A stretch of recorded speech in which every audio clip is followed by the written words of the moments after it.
Session अदालत से remand की मंजूरी के बाद शहबाज गिल इस्लामाबाद पुलिस के हवाले। पीटीआई रहनुमा को अडयाला जेल से पिम्स हॉस्पिटल मुंतकिल कर दिया गया। तहरीक इंसाफ ने मुकामी अदालत का हुक्मनामा इस्लामाबाद हाई कोर्ट में चैलेंज कर दिया।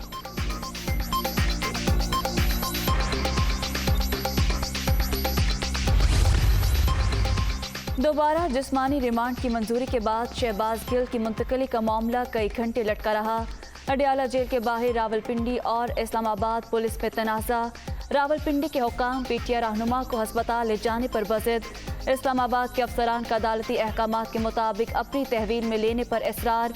वफाक की जानिब से रेंजर्स भिजवाने का ऐलान भी किया गया।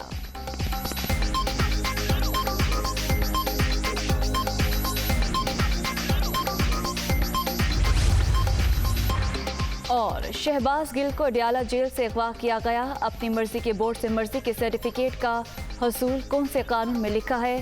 पाकिस्तान इस वक्त बदतरीन फसायत का सामना कर रहा है। कारकुन किसी भी सूरत हाल के लिए तैयार रहें। फवाद चौधरी का रद्द अमल।